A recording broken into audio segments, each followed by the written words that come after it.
Necrotic symptoms. মোটামুটি plant ডিজিজের 3 রকম symptom সম্বন্ধে সিলেবাসে পড়ানো হচ্ছে এখন। আগে পাস কোর্সের 3rd ইয়ারে ছিল এটা, ফার্স্ট ইয়ারেও একটা ছোটো পোর্শন প্যাথোলজি ছিল, এখন সেমিস্টার 1 জেনারেলে আছে। এখন নেক্রোটিক সিমটম, ট্রপিক সিমটম আর প্লাসিয়া সিমটম। যাই হোক, তাহলে প্রথম হচ্ছে কি নেক্রোটিক সিমটম। নেক্রোটিক সিমটম বলতে বোঝায় যেটা মেনলি পচন ঘটিত যে সিমটমগুলো আছে, বিভিন্ন রকম প্যাথোজেন দ্বারা আক্রান্ত হলো বা অন্য কোনো কারণে হলো এবং পার্টিকুলার এরিয়াতে লোকালাইজড লেশন ঘটলো, কোনো একটা এরিয়া ধ্বংসপ্রাপ্ত হলো, সেলগুলো ক্ষয়প্রাপ্ত হলো, পচন ঘটলো, কোনোটা থেকে গন্ধ বেরোলো, কোনোটা দাগ তৈরি হলো, এই ধরনের যে সিমটমটা থাকে এটাকে বলা হয় নেক্রোটিক সিমটম। নেক্রোসিস থেকে নেক্রোটিক সিমটম, ঠিক আছে? তো এগুলো উইকিপিডিয়া বা এমনি ইন্টারনেটে সার্চ করলে যে ছবিগুলো পাওয়া যায়, আমি সেই ছবিগুলোই সামনে দেখেছি। পরপর ওভারল্যাপ হয়ে বেশিরভাগ ভুলে যাওয়ার চান্স থাকে, যার জন্য ছবিগুলোর আলাদা গুরুত্ব থাকে, দেখলে পরে একটু বেশি মনে থাকবে। ঠিক আছে, একটা একটা করে ছবি একটু করে দেখা যাক। এটা হচ্ছে স্ক্যাল্ড, লিপ স্ক্যাল্ড অফ সুগার ক্যান। ইন্টারনেটে লিখলেই এটাকে পাওয়া যাবে, লিপ স্ক্যাল্ড অফ সুগার ক্যান। কি হচ্ছে না, একটা লোহার কোনো কিছু ছেঁকা দিয়ে পুড়িয়ে ফেললে, একটা সবুজ পাতা, তাকে একটা গরম কিছু দিয়ে ছেঁকা দেওয়া হলো। ছেঁকা দিলে যেরকম এরিয়াটা হবে, একটা ব্রাউন রঙের একটা লম্বা একটা ছেঁকা খাওয়া স্পট তৈরি হবে। এই ধরনের যে সিমটমটা থাকছে তাকে বলা হয় স্ক্যাল্ড। এর ক্ষেত্রে জ্যান্থোমোনাস জ্যান্থোমোনাস অনেক সময় দায়ী থাকে, এছাড়াও বিভিন্ন রকম জিনিস দায়ী থাকে। তো উদাহরণ হিসাবে জ্যান্থোমোনাস লিখলে চলবে। ঠিক আছে, স্ক্যাল্ড। ব্লাইট, ব্যাকটেরিয়াল ব্লাইট হয়, ফাঙ্গাল ব্লাইট হয়। তো ব্লাইট মানে হচ্ছে ধসা, বাংলায় যেটা বলে আর কি। আবার ব্যাকটেরিয়াল ব্লাইট, ফাঙ্গাল ব্লাইট, ঝলসা, ধসা, এগুলো আমরা এমনি নেতিয়ে পড়া, কোঁকড়ানো, আমরা যেভাবে বলে থাকি। যাই হোক, এদের মোটামুটি প্যাথোলজিক্যাল টার্ম হচ্ছে ব্লাইট। লেড ব্লাইট ও পটেটো আমরা রেগুলারলি পড়েই আসছি, আমাদের সিলেবাসে আছে, আরভি ব্লাইট, লেড ব্লাইট। তো এর ক্ষেত্রে কি হবে না, ব্লাইটের ক্ষেত্রে একটা ক্যারেক্টারিস্টিক অডর তৈরি হবে। মানে একটা ধূপ, কোনো একটা কোম্পানির ধূপ, সেই ধূপটা জ্বালালেই বুঝতে পারি যাও এটা চন্দন ধূপ জ্বলছে। যদি বলা হয় এটা চন্দন ধূপের গন্ধ কেমন,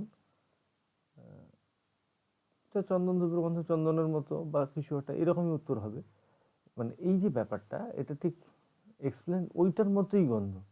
এইরকম যে সমস্ত গন্ধ বলা হয় সেগুলোকে ক্যারেক্টারিস্টিক বলা হয় আর কি।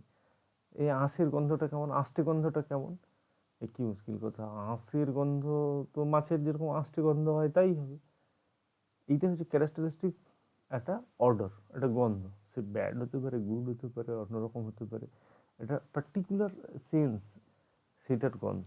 যাই হোক, তো পচা আলু, পচা টমেটো, এদের একটা ক্যারেক্টারিস্টিক গন্ধ নির্গত হয়। ঠিক আছে, তা ব্লাইটের ক্ষেত্রে এটা কি হচ্ছে না, পার্টিকুলার এরিয়া, যে এরিয়াতে ফাঙ্গাল ডিজিজ বা ব্যাকটেরিয়াল ডিজিজ আসবে, আসার পরে ওই জায়গার সেল নষ্ট হবে এবং সেটা তার গলে যাবে। ওইখানকার সেলগুলো, পার্শ্ববর্তী সেলগুলো, ইনফেক্টেড সেলগুলো গলে যাবে। গলে যাওয়ার পরে সেই জায়গাটা একটা ক্ষত সৃষ্টি হবে এবং ক্ষত সৃষ্টি হওয়ার পর সেখান থেকে রস গড়াবে, একটা জলসিক্ত ছোপ তৈরি হবে। জলসিক্ত ছোপ মানে ওই গরম জলে ফসকা পড়ার মতো হবে, আর রস গড়াবে, বাজে গন্ধ তৈরি হবে।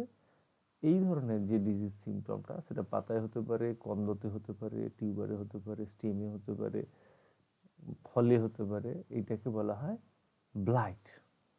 ঠিক আছে, আচ্ছা, ব্লাইট গেল। এরপরে কি আছে, রট, রুট রট, স্টেম রট,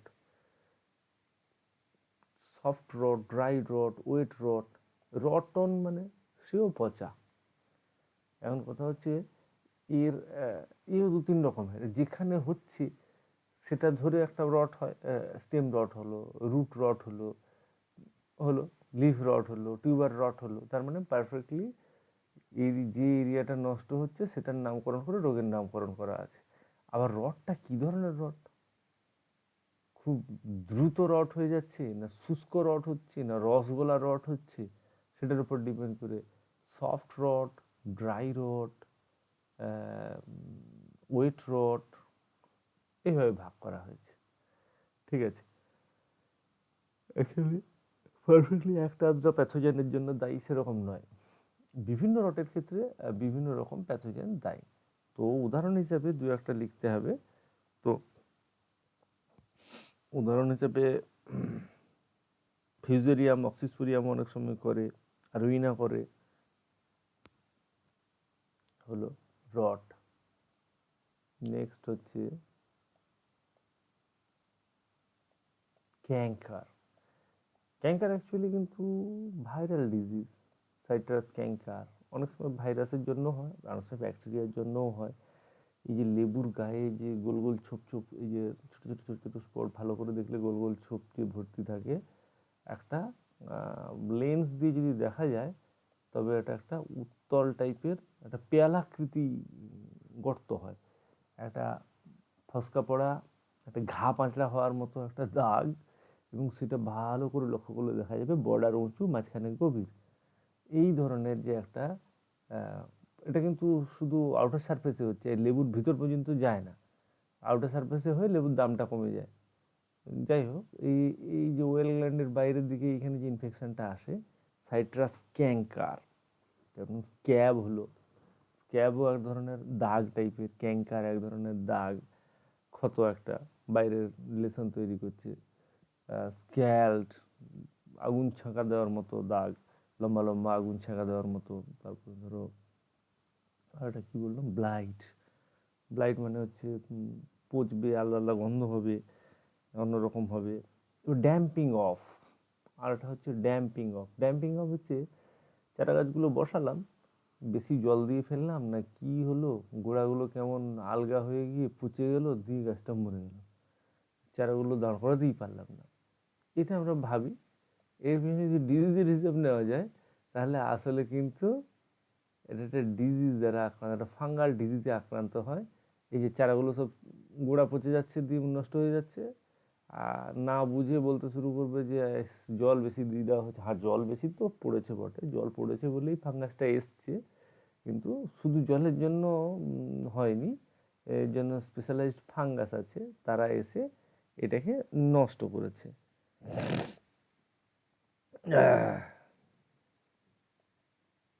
এটা বোধ হয় অ্যাসকোমাইকোটিনের বেশ কিছু ফাঙ্গি এটা করে থাকে, এই কাজটা করে থাকে, ড্যাম্পিং অফটা করে থাকে। আচ্ছা, পাইথিয়াম উদাহরণ হবে। এরপরে কি থাকছে, ড্যাম্পিং অফ শর্ট হোল। এই ছবিটা দেখা যাচ্ছে, ছোট ছোট গর্ত করে ফেলেছে। আসলে কি হচ্ছে, ইনফেকশন হচ্ছে, ইনফেকশন হওয়ার পরে এই সেল ডিভিশন স্টপ হচ্ছে, কিংবা সেলগুলো ডেড হচ্ছে। ডেড হওয়ার পর শক্ত হলো, প্রথমে এখানে একটা টিউমার তৈরি করলো, দিয়ে সেল ডিভিশন স্টপ হয়ে গেল। স্টপ হয়ে গিয়ে কী করলো, শুকিয়ে গেল, শুকিয়ে যাওয়ার পরে সেটা খুলে পড়ে গেল। তাহলে প্যাথোজেন দ্বারা আক্রান্ত হওয়ার পরে লিফগুলোতে এই ধরনের ছোট ছোট গর্ত তৈরি হয়ে যাবে, এবং একটা জায়গা, ছোট ছোট জায়গা মোটা হয়ে শক্ত হয়ে শুকিয়ে খুলে পড়ে যাবে। এটাই হচ্ছে শর্ট হোল। এটাও এক ধরনের নেক্রোটিক সিমটম।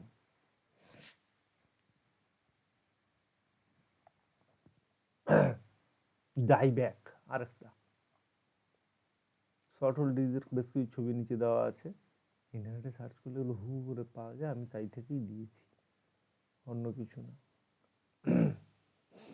ডাইব্যাক এই ইকোনমিক্যালি ইম্পর্ট্যান্ট বেশ কিছু শাকসবজির ক্ষেত্রে খুবই মারাত্মক ডিজিজ একখানা। এর মানে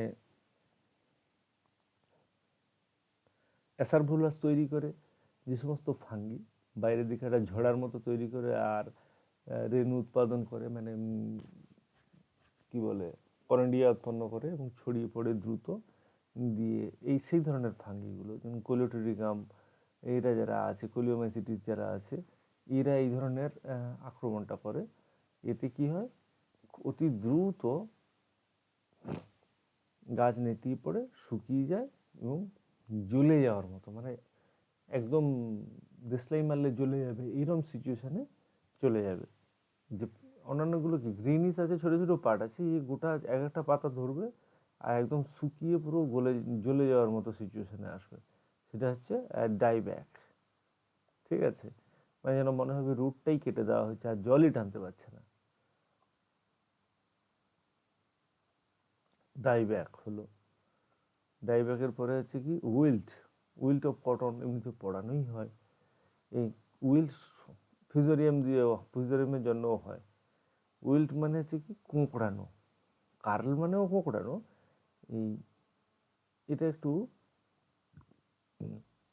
অন্য রকম, শুকাবে এবং কোঁকড়াবে। উফ,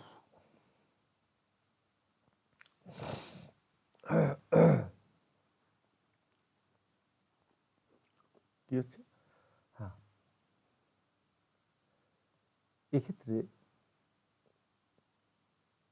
সিমটম হচ্ছে যে জলের অভাব বা জলের ঘাটতি, এটাই হচ্ছে সিমটম। দেখেই মনে হবে যে এটা জল দেওয়া হয়নি, অথচ যে বা যারা এটাকে নজর করছে তারা যথেষ্ট পরিমাণ জল দিচ্ছে, কিন্তু যে ইন্সপেকশনে যাবে তার মনে হবে যে এটা জলের অভাবের জন্য গাছ অল্প কিছু পোর্শন, একদম টুইগ পোর্শন বাঁচিয়ে রেখে বাদ বাকিগুলো শুকিয়ে পড়ছে, নেতিয়ে পড়ছে, তারপর টুইগটাও নষ্ট হয়ে যাবে, একদম ইয়ং টুইগ ইয়ং শ্যুটটা বাদ দিয়ে আর বাদ বাকি পোর্শন নেতিয়ে পড়ছে গোটাটা। তার মানে তীব্র রোদে, ঝাঁঝালো রোদে যেরকম গাছ যেরকম তীব্র বাষ্পমোচনের জন্য যেরকম একটা বাজে কন্ডিশনে রান করে যায়, তারপরে রাত্রিবেলা একটু জল পেলো, একটু শিশির পড়লো, তারপরে সকালের দিকে আবার যেরকম চনমনে দেখায়, এই যে ঘটনাটা ঘটে। তো এই যখন সূর্যাস্তের টাইম হচ্ছে, গাছটাকে দেখতে যেমন লাগে পুরোটা নেতিয়ে গেছে, এই ফিউজেরিয়ামের আক্রমণের জন্য, ফিউজেরিয়াম অসিজেরিয়াম এদের আক্রমণের জন্য এই উইল্ট রোগটা আসে। অ্যাকচুয়ালি যে রুট সিস্টেমটা আছে, ওই রুট সিস্টেমটা ফাঙ্গাস ডিগ্রেড করে দিয়েছে, নষ্ট করে দিয়েছে। তার জন্য এমনিতেই সত্যিই বাষ্পমোচনের জন্য নেতাবে, এখন কথা হচ্ছে পর্যাপ্ত জল টানার যে জায়গাটা সেইটাই যদি নষ্ট হয়ে যায়, তাহলে একদিন দুদিন টাইম নেবে, তারপরে গাছটা শুকিয়ে যাবে। অ্যাকচুয়াল বাইর থেকে যা সিমটম দেখাচ্ছে জলের অভাবেই গাছটা মরল, এবং ফুল সিমটমটা তাই, কিন্তু জল দেয়নি বলে গাছটা মারা পড়েছে এটা নয়, রুটটাই ডিগ্রেড হয়ে গেছে, নষ্ট হয়ে গেছে, রুট সিস্টেমটাই ইনফেক্টেড হয়ে গেছে, যার জন্য এই উইল্টিংটা ঘটে। বিঘার পর বিঘার জমি একসঙ্গে নষ্ট হয়ে যাবে। বিশেষ করে এই সোলানেসি ফ্যামিলির বেশ কিছু গাছ, ম্যালভেসি ফ্যামিলির বেশ কিছু গাছ এতে ভীষণ ক্ষতিগ্রস্ত হয়, কারণ এদের রুট সিস্টেমটা, এর জল টানেও বেশি, দরকারও পড়ে বেশি, ইভাপোরেশন বলছি, ট্রান্সপিরেশনও হয় বেশি। তো সেক্ষেত্রে যদি জলের কোনো রকম ঘাটতি হয়ে যায়, এদেরকে বাঁচানো মুশকিল হয়ে পড়ে। উইল্ট অফ কটন পড়লে এটা আরও পরিষ্কার হবে। ঠিক আছে, এরপরে কি আছে?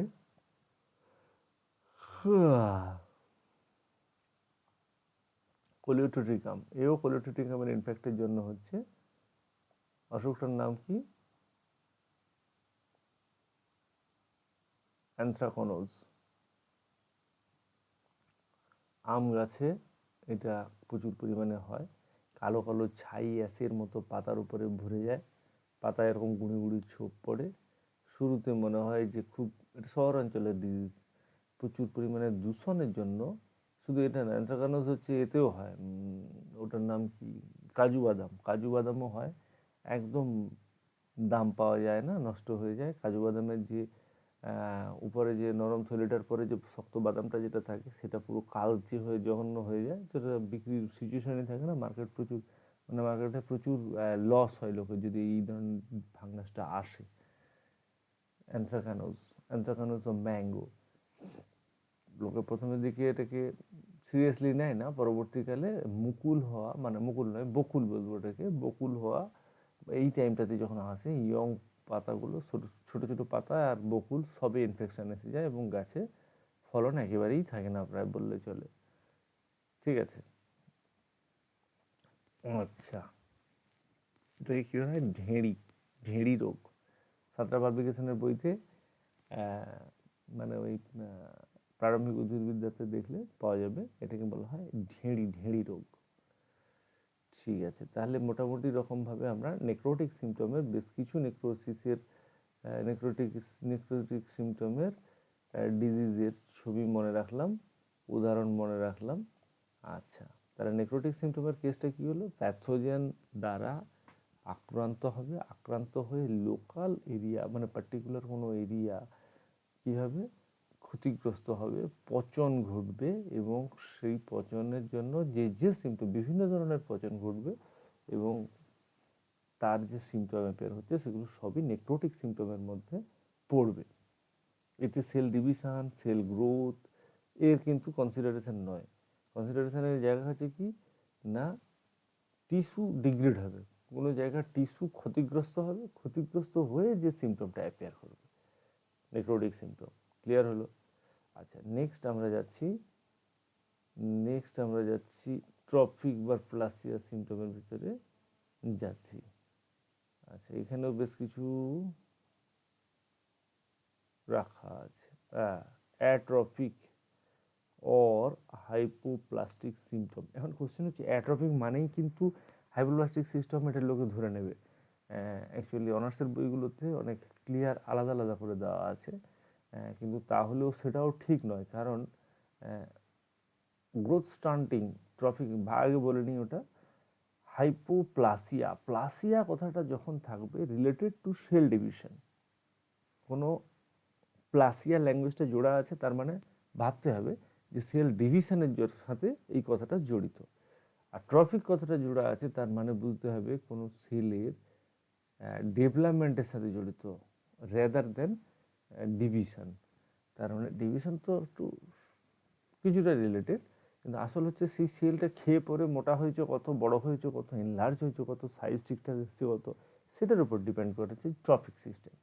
তো অ্যাট্রপিক ওর হাইপোপ্লাস্টিক কথাটা হচ্ছে, অ্যাট্রপিক মানে হচ্ছে রুগ্ন সেল, মানে সেল সঠিকভাবে ডেভেলপ হলো না, অ্যাট্রফিক।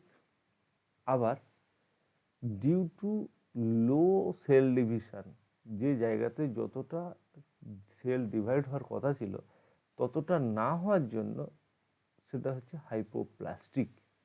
তাহলে অ্যাট্রপিক অর হাইপোপ্লাস্টিক উদাহরণ একসাথে দেওয়া হয়েছে কেন না, বেশিরভাগ ডিজিজগুলোর ক্ষেত্রে দুটোই একসাথে ঘটে। সেল যেরকম চেহারাতে মানে সাইজে এনলার্জও হয় না, তেমনি একগাদা সেল ডিভিশন করে সেই জায়গাটা ভরাটও করতে পারে না। তার মানে স্বাভাবিক সেল ডিভিশন, স্বাভাবিক সেল গ্রোথ রেটও কম, তৎসঙ্গে গ্রোথ রেট কম হলে খুব স্বাভাবিকভাবে সেল ডিভিশনও কম হবে, সেই জন্য এটাকে একসাথে লেখা আছে, অ্যাট্রফিক অর হাইপোপ্লাস্টিক সিমটমস। বোঝা গেল? পরীক্ষা খাতায় লেখার জন্য এরকমভাবেই লিখতে হবে, এরকমভাবে লিখলে ভালো। ক্লোরোসিস, ইন্টারেস্টিং ব্যাপার। ক্লোরোসিসের ছবি দাও, ছবি রাখা আছে, বিভিন্ন গাছের ছবি দেওয়া আছে। কি হয়েছে, ছোটবেলা থেকে পড়ে আসছি। ক্লোরোসিস মানে কি ঘটবে না, ক্লোরোসিস মানে পাতা হলুদ হবে, পাতা সবুজের জায়গাতে পাতা হলুদ হয়ে যাবে। এবার এই ক্লোরোসিস হওয়ার জন্য মোজাইক ভাইরাস থেকে শুরু করে নিউট্রিয়েন্ট ডেফিসিয়েন্সি পর্যন্ত দায়, অনেক কিছুই দায়ী। মোট কথা, পাতা সবুজ হওয়ার কথা ছিল, সবুজ না হয় যদি হলুদ হয় তার নাম হয় ক্লোরোসিস। পাতার উপরে যদি ইট চাপা দিয়েও রাখি তাহলেও যদি আলো না পেয়ে যদি হলুদ হয়, সেও ক্লোরোসিস। ঠিক আছে, আচ্ছা, এবারে পরীক্ষায় অনেক সময় আসে ক্লোরোসিসের জন্য কোন নিউট্রিয়েন্টের ঘাটতির জন্য ক্লোরোসিস ঘটে। অনেক অপশান আছে, কিছু বইতে আয়রন আছে, কিছু বইতে ম্যাগনেসিয়াম আছে, কিছু বইতে ম্যাঙ্গানিজ আছে। ঠিক আছে, আসলে ক্লোরোফিলের যে স্ট্রাকচার, সেই স্ট্রাকচারের ক্ষেত্রে কি হচ্ছে, পোরফাইরিন রিংগুলো আছে, 4টে পোরফাইরিন রিং, আর 5 নম্বর আর একটা তার সঙ্গে জোড়া আছে, আর মাঝখানে একটা ম্যাগনেসিয়াম একটা এমজি অ্যাটম ঢোকানো আছে। তাহলে যদি ক্লোরোসিস হয় তাহলে তার মানে ক্লোরোফিল তৈরি হচ্ছে না, হলুদ হচ্ছে মানে সবুজ হচ্ছে না, মানে কি ক্লোরোফিল তৈরি হচ্ছে না। আর ক্লোরোফিল যদি না তৈরি হয়, আই মিন ডিফেক্টিভ ক্লোরোফিল তৈরি হয়, সেটা অবভিয়াসলি এমজিকে দায়ী করাটাই খুব জরুরি আছে। এবার কথা হচ্ছে শুধু কি এমজি, আয়রন তাহলে নয়, নয় হ্যাঁ আয়রনও বটে, জিঙ্কও বটে। তাহলে ক্লোরোসিসের জন্য কিছু অত্যাবশ্যকীয় মলিকুল, অত্যাবশ্যকীয় মিনারেলস, মৌল, তাদের ঘাটতি ঘটলে তখন কি হবে না, সবুজ অংশ গঠিত হয় না, তখন ক্লোরোসিস, তাকে হলুদ অ্যাপিয়ার করে গাছটা বা পাতাটা, তখন তাকে ক্লোরোসিস বলা হয়। তাহলে এটা কি হলো, সঠিক ডেভেলপমেন্টের অভাব ছিল। সঠিক সবুজ থেকে আরেকটা সবুজ যেটা হচ্ছে, আই মিন একটা সবুজ সেল, সেখান থেকে আরেকটা সেল তৈরি হলো, অমনি সেটা হলুদ হলো। এটাই তো মুশকিল কথা। তার মানে কি সিনথেসিস ফেজে যেরকম ডিএনএ ডাবলিংটা হলো সত্যি কথা, তেমনি আদার্স যে সমস্ত নিউট্রিয়েন্ট মলিকুল, অন্যান্য যা কিছু জল, বিভিন্ন এনজাইম যা আছে, সেগুলো ঠিকভাবে কালেক্ট না হয়ে সেলটা মানে না হওয়ার জন্য কি হলো না, ঠিকমতো গ্রোথ পেলো না। আর গ্রোথ না পাওয়ার জন্য কি হচ্ছে, সে ডিভিশন সাইকেলেও যেতে পারলো না। তার মানে সেলটা হলুদ রং নিতে শুরু করলো ঘাটতির জন্য। ঠিক আছে, তাহলে ক্লোরোসিস বোঝা গেল। দু নম্বর হচ্ছে মোজাইক। মোজাইক মানে নকশা। মোজাইক কার মানে, আই মিন টোবাকো মোজাইক তো কদিন আগেই পড়িয়েছি। তো মোজাইকের এই ফরম্যাট হচ্ছে সোলানেসি ফ্যামিলি নরম পাতা যেগুলো, সেগুলোর ক্ষেত্রে কলোকেশিয়া, মানে হচ্ছে ওই অলকোসিয়া যাই হোক, মানকচু যে সমস্ত ফ্যামিলি আছে, অ্যারিকেসিউজে, হ্যাঁ। তো এইসব ফ্যামিলির গাছগুলোর ক্ষেত্রে গ্রামিনিয়া রেখেছি, তারপরে সোলানেসি, এগুলোর ক্ষেত্রে কিছু নরম পাতা, নরম পাতার উপরে একটা ডিজাইন হয়ে ক্ষতিগ্রস্ত হয়, এটাকে বলা হয় মোজাইক। ভাইরাসের জন্যই হয় বেশিরভাগ, নিউট্রিয়েন্টের ঘাটতির জন্যও হয়। ভেইন ক্লিয়ারিং, ভেইন ক্লিয়ারিং ঢেঁড়সের এমএসসি সিলেবাসে ছিল, প্ল্যান্ট প্যাথোলজি এমএসসি সিলেবাস যাদের প্ল্যান্ট প্যাথোলজি থাকবে, তারা বিভিন্ন রকম ভেজিটেবলসের ডিজিজ নিয়ে তাদের প্ল্যান্ট প্যাথোলজি স্পেশাল পেপারে এগুলো পড়ানো হবে।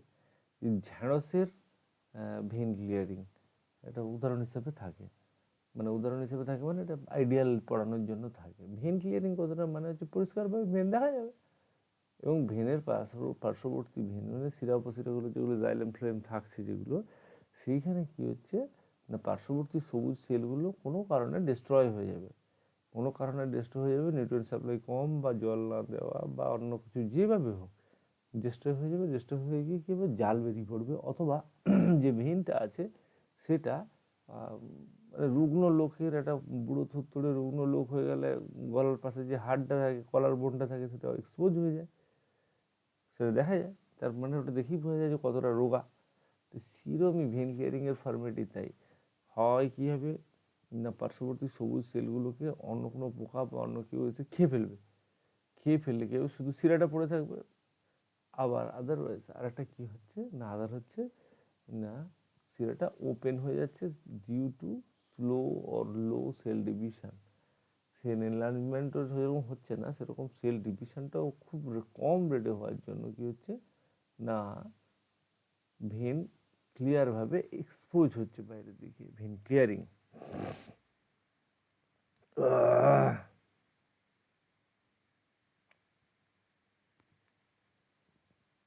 অ্যাবর্শন বলেও একটা জিনিস ছিল। অ্যাবর্শন হচ্ছে কি, সময়ের আগে খসে পড়া, অ্যাবর্শন। এবারে কি ডরফিজম, মাইক্রোপ্লাজমা লেড লাই। তাই এই ক্ষেত্রে ডরফিজম হচ্ছে কি না, ওই পড়ানো হয় না যে জিববেরেলিনের অভাবে গাছ খর্বাকৃতি হয়, আর তারপরে জিববেরেলিন প্রয়োগ করলে খর্বাকৃতি গাছ দীর্ঘাকৃতিতে আছে। ভুট্টা গাছ প্রথমে খর্বাকৃতি ছিল, তারপরে সেটাকে জিববেরেলিন স্প্রে করা হলো, তারপর দেখা গেলো যে গাছটা আবার লম্বা হতে শুরু করে দিয়েছে। বীজের ঘুমের মানে বীজের যে অঙ্কুরোদ্গমের সুপ্ত দশা, তাকে ভাঙাতে জিবরেলিন ইউজ হয়। তো সেরকমই একটা ব্যাপার হচ্ছে ড্রফ ছোট হয়ে যাবে, গাছ ক্ষুদ্র হয়ে যাবে। বেগুন গাছ, 1 বছরের বেগুন গাছ অনেক লম্বা বড় সড়ো হলো, পরের বছর তার যে শাখা বেরোচ্ছে একদম ছোট শাখা বেরোচ্ছে, ছোট ছোট পাতা বেরোচ্ছে, তাই ছোট ছোট বেগুন হচ্ছে। এটা কিন্তু ডরফিজমে রান করে গেছে। সেটা হচ্ছে অনেক সময় ফাঙ্গাল ডিজিজের জন্য হয়, আবার নিউট্রিয়েন্টের ঘাটতির জন্য হয়, হরমোনের ঘাটতির জন্য হয়। স্পেশালি একে হরমোনের ঘাটতি হিসাবে ধরে নেওয়া ভালো। এজেড কন্ডিশনে হরমোন ট্রান্সপোর্টের ডিস্টার্ব হয় এবং উপযুক্ত এনভায়রনমেন্ট না পাওয়ার জন্য কি হচ্ছে না গাছ খর্বাকৃতি হয়, হচ্ছে রিঙ্কল। এরপরে হচ্ছে হ্যাঁ কি হচ্ছে রিঙ্কল। এক্ষেত্রে মেলবেসি ফ্যামিলি বা মানে বিশেষ করে অ্যাবুটিলন, ম্যালাক্রা ক্যাপিটাটা, লাইকোবার্সিকাম স্কুলেন্টাম মানে টমেটো গাছ, এরা পোটারি টমেটো, এই ধরনের গাছগুলোর ক্ষেত্রে পাতার কি করছে, হাইপোপ্লাস্টিক কথাটা হয়েছে। আর হাইপার তো নয়, হাইপোপ্লাস্টিক অথবা অ্যাট্রফিক একটা পাতা, আপার সারফেস নিয়ম অনুযায়ী সেল ডিভিশন হচ্ছে, লোয়ার সারফেস নিয়ম অনুযায়ী সেল ডিভিশন হলো না। তার মানে কি হলো, তার মানে হচ্ছে আপার পাতাটা এতটা সেল ডিভিশন করে যতটা চওড়া হয়ে পড়তে চাইলো, এবার নিচটা যদি ততটা চওড়া না হয়, রবারের মতো যদি টেনে রাখে, তাহলে কি হবে, পাতা গুটিয়ে যাবে, গোল হয়ে যাবে। যেরকম কলা পাতা খোলে, কলা পাতা শুরুতে কি হয়, একটা রোল পাতা ভরা থাকে, এবার খোলে কি করে না, আপার পোর্শনটা পরপর পরপর পরপর সেল ডিভিশন করে করে বড় হয়েছে, লোয়ার পোর্শনটা সেই তাল মিলিয়ে সেল ডিভিশন করে বড় হতে পারেনি, যার জন্য কি হচ্ছে, গোড়া টেনে ধরে রেখেছে আর ও বাইরের দিকে বড় হয়ে হয়ে হয়ে গোল গোল গোল গোল হয়ে ঘুরেছে। এবার পাতাটা খুলছে কি করে না, তখন আবার নিচের সেল ডিভিশন, নিচের পোর্শনের সেল ডিভিশন হতে শুরু করলো, অমনি আস্তে আস্তে পাতাটা গোল হয়ে খুলতে শুরু করলো, দিয়ে পাতাটা লম্বা হয়ে চড়া হলো।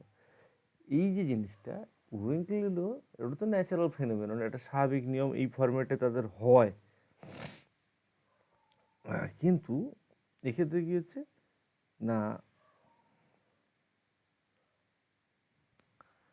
এক্ষেত্রে কি হচ্ছে যে কোনো একটা পোর্শনে ক্লোরোসিস বা অন্য কোনো কারণ বা অন্য কোনো ক্ষত বা অন্য শেডিং, অনেক কিছু কারণে কোনো একটা পোর্শনে সেল ডিভিশন অনেক কম হচ্ছে, সেলের গ্রোথ অনেক কম হচ্ছে, যার জন্য সে কী করছে, যে পোর্শনটার গ্রোথ বেশি হচ্ছে তার সাথে অলরেডি একটা টান তৈরি হয়ে যাচ্ছে, একটা টেনশন তৈরি হয়ে যাচ্ছে, যার জন্য ওই জায়গায় পাতা কুঁচকে যাচ্ছে। এটা হচ্ছে রিঙ্কেল। এরপরে কি আছে, রিঙ্কেলের পরে রিজেটিং, মানে অনেক কুঁচকানোর পরে একদম গোলাপের পাপড়ি যেরকম কি পরপর পরপর পরপর খুলতে থাকলে, ফুলটা খুলতে থাকলো, তার মানে অনেক ভাঁজ করার জায়গা আছে। এই রোজেটিংও তাই, এই রোজেটিংয়ের ফরম্যাটও অদ্ভুতভাবে তাই। ফাঙ্গাস বা অন্য কোনো হরমোনের ডেফিসিয়েন্সির জন্য, জিব্রেলিন বা কারোর ডেফিসিয়েন্সির জন্য কি করছে না, বিভিন্ন জায়গাতে সেল ডিভিশন বিভিন্ন হয়ে পড়ছে, তাতে হরেক কুঁজ হাজির হচ্ছে, হরেক রকমের কুঁচকানো শুরু হচ্ছে, সেটাই নামই হচ্ছে রোজেটিং। ঠিক আছে, আচ্ছা, এটা গেল হাইপোপ্লাস্টিক অথবা অ্যাট্রফিক সিমটম। এরপরে কি আসছে, এরপরে আসছে হাইপারট্রফিক অর হাইপারপ্লাসিয়া বা হাইপারপ্লাস্টিক না হাইপারপ্লাসিয়া হবে, হাইপারপ্লাসিয়া না, হাইপারপ্লাস্টিকও চলবে, হাইপারপ্লাস্টিক অসুবিধা নেই। এক্ষেত্রে কি হচ্ছে না, কোষের হঠাৎ করে আয়তন বৃদ্ধি হচ্ছে, সেলের সাইজ শেপ হঠাৎ বেশি হয়ে যাচ্ছে, অথবা দ্রুত একটা জায়গায় পার্টিকুলার একটা জায়গাতে নিয়ম না মেনে ক্যান্সারের মতো হু করে সেল ডিভিশন করে ফেললো, তাহলে সেই যে জায়গাটাতে তাহলে গ্যাদারিং তৈরি হয়ে গেল সেলের, তাহলে একটা জায়গাতে যদি হঠাৎ করে সেলের সাইজ বড় হয়ে যায়, তাহলে ফুলে উঠবে জায়গাটা, আবার সেলের সাইজও বড় হলো, আবার ডিভিশনও হু করে বেশি করতে থাকলো, তাহলে কি হবে, ওই জায়গাটা একটা আউটগ্রোথ তৈরি হবে। এবার এর উপর ডিপেন্ড করে এগুলো বিভিন্ন কারণে হয়, বিভিন্ন ভেক্টর, বিভিন্ন ব্যাকটেরিয়ার আক্রমণে ঘটে, ফাঙ্গাসের আক্রমণে ঘটে, এবং এগুলো ঘটার জন্য কোনো কোনো ফাঙ্গাস আছে যেগুলো আক্রমণ করার পরে সেল গ্রোথের হরমোনের মতো কেমিক্যালস ক্ষরণ করতে থাকলো। যেই ওখানে বেশি পরিমাণ ক্ষরণ করতে থাকলো, তখন কী হবে, সেটা উন্ড রিকভারি করে একটা পার্টিশন, একটা বড় ওয়াল তৈরি করে ফেলবে, এবং তার ভিতরে ডিভাইডিং সেলগুলো পরিমাণ গ্যাদারিং হতে থাকবে। ঠিক আছে। ক্রাউন গল, মুকুটের মতো যে গল ডিজিজ ছাড়ো, গল অনেক রকমের হয়। গল হচ্ছে অ্যাগ্রোব্যাকটেরিয়াম টুইফেসিয়ান্স ব্যাকটেরিয়া আছে, এদের প্রচুর পরিমাণে প্লাস্টিড আছে, এরা হচ্ছে গল ডিজিজের জন্য দায়ী। কীরকম, গলের ছবিগুলো দেখা যাক, টিউমার টাইপের যে হয় গাছের উপরে, যেটা টিউমার টাইপের হয়, পিঁপড়ে বাসার মতো দেখতে লাগে, কিন্তু আদবে একটা গাছেরই অংশ, ঘা পাঁচড়া হয়ে যাওয়ার একটা সিচুয়েশনের মতো গোটা গাছে গোটা হয়ে থাকে যেখানে সেখানে, এবং একটা ঢেপড়া মতো, ওটা অন্য ধরনের উডি, কিন্তু মানে আই মিন জায়গাটা যেটা তৈরি হয় সেটা হচ্ছে অ্যাগ্রোব্যাকটেরিয়াম টুইফেসিয়ান্সের উপস্থিতির জন্য হরমোনাল ডিসঅর্ডার ঘটে, এবং সেই জায়গাতে প্রচুর পরিমাণে সেল ডিভিশন হতে থাকে, এবং সেই সেল ডিভিশন ইরেগুলারলি হওয়ার জন্য কি হচ্ছে, গাছটা চড়া হচ্ছে না, লোকালাইজ পোর্শনটা অনেকটা চড়া হয়ে যাচ্ছে, এবং সেখানে এক্সট্রা গ্রোথ তৈরি হচ্ছে, তার নাম হচ্ছে গল ডিজিজ। এরপরে কি আসছে, গল ডিজিজে বিভিন্ন রকম লিফ গল, এই যে দেখাচ্ছে ছোটো ছোটো গুটি গুটি, এই যা এখানে অ্যালস্টোনিয়া স্কোলারিস, মানে হচ্ছে ছাতিম গাছের পাতা, আম গাছের পাতাতে এরকম গোল গোল গুটি গুটি টাইপের আসছে, এগুলো হচ্ছে যদি শুধু পাতাতে থাকে তবে লিফ গল, আর যদি এরকম স্টেমে টেমে থাকে মোটামুটি গল আর কি। ঠিক আছে, গল ডিজিজ গেল। এবার হচ্ছে কার্লিং। কার্লিং কথাটার মানে হচ্ছে কি, হচ্ছে আগেরটা কথা হচ্ছিল যে নর্মাল ওয়েতে আমরা যখন রিঙ্কেল পড়ছিলাম, রিঙ্কেল পড়ার সময় আমরা বলছিলাম কি, নর্মাল ওয়েতে উপরের ফেজ, উপরের যে পাতার যে পোর্শনটা সে নর্মাল ডিভিশন করছে, কিন্তু নিচের যে পোর্শনটা সে অ্যাবনর্মাল ডিভিশন করছে, সে ডিভিশন ঠিক মতো করছে না, যার জন্য টেনে রাখছে, তাই পাতাটা কুঁচকে যাচ্ছে, গোল হয়ে যাচ্ছে। ঠিক আছে। আর এই ক্ষেত্রে কার্লিং এর ক্ষেত্রে কি হচ্ছে, কার্লিং এর ক্ষেত্রে যে নিচের পাতার নিয়ম অনুযায়ী ডেভেলপ করছে, কিন্তু উপরের পাতা ওভার ডিভিশন করছে বা ওভার ডেভেলপ হয়ে যাচ্ছে। তার মানে কি ঘটনাটা ঘটলো, কার্লিং এও কুঁকড়াবে, সে কিন্তু এবারে যেটা কুঁকড়াবে সেটা হচ্ছে হ্যাঁ, কার্লিং এর ক্ষেত্রে কি হলো তাহলে, নিচের পাতা নিয়ম অনুযায়ী, কিন্তু উপরের পাতাতে দ্রুত, আগেরটা ছিল হচ্ছে কি কম সেল ডিভিশন অথবা কম সেল সেফ সাইজ, আর এটা হচ্ছে লোয়ার সারফেস ঠিকঠাক, আপার সারফেসে দ্রুত সেল ডিভিশন হওয়ার জন্য কি করছে, তখন সেটা কার্লিংয়ে যেতে বাধ্য হচ্ছে, কুঁকড়ে যাচ্ছে। ঠিক আছে, লিভ কার্ল,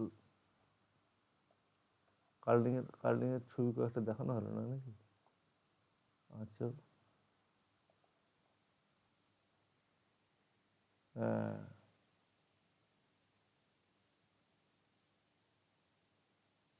হুম, রাত হয়ে গেছে তো ঘুমও পাচ্ছে, মাঝখানে চোখ লেগে গেছিল। স্ক্যাব, স্ক্যাবটা কি হচ্ছে, স্ক্যাব হচ্ছে একই ব্যাপার, scabbed lesion, apple scab, mango scab. Scab হচ্ছে হুইচ ব্রুম, হুইচ ব্রুম মানে হচ্ছে ডাইনির ঝাঁটা, কিছু না, জিমনোস্পার্ম ইউরোপিয়ান কান্ট্রি এইসব জায়গাতে যেখানে পাতার দিকটা কম, তো সেক্ষেত্রে এইগুলো একটা ঝাঁটার মতো আউটগ্রোথ করে, আউটগ্রোথ করে পরে সেটা এরকম এক্সপোজ হয়ে থাকে, এই জন্য একে বলা হয় ডাইনির ঝাঁটা, হুইচ ব্রুমস। বাবা,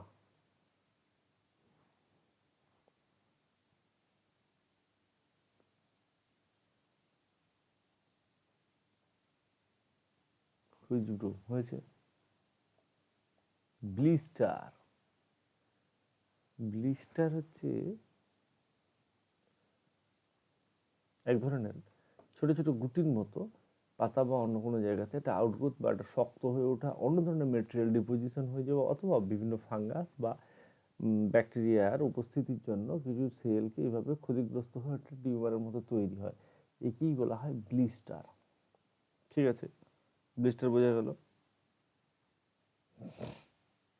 আর মোটামুটি ব্লিস্টারটা হচ্ছে কেন, হওয়ার তো কিছু কারণ, ওই যে লোকালাইজড কোনো একটা এরিয়াতে হু করে প্রলিফারেশন ঘটে গেল, সেলের প্রলিফারেশন, একটা সেল লেয়ারের উপর আবার একটা সেল লেয়ার, আবার একটা সেল লেয়ার, আবার একটা সেল লেয়ার, এই পড়ে জায়গাটা ঠেলে উঠে একটা শক্ত গুটি গুটি টাইপের তৈরি হয়ে গেল, একটা ডিজাইন তৈরি হয়ে গেল এবং একটা শক্ত গুটি গুটি তৈরি হয়ে গেল।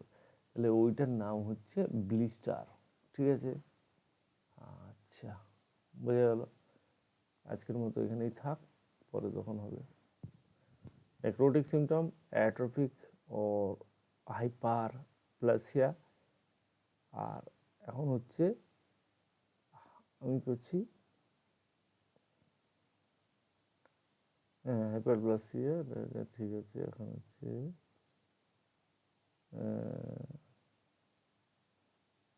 ঠিক আছে, ছাড়ো, আর ঘুমও পাচ্ছে, ভুলভাল হয়ে যাবে। কি একটা বলছিলাম, লিস্টটা পরে হবে।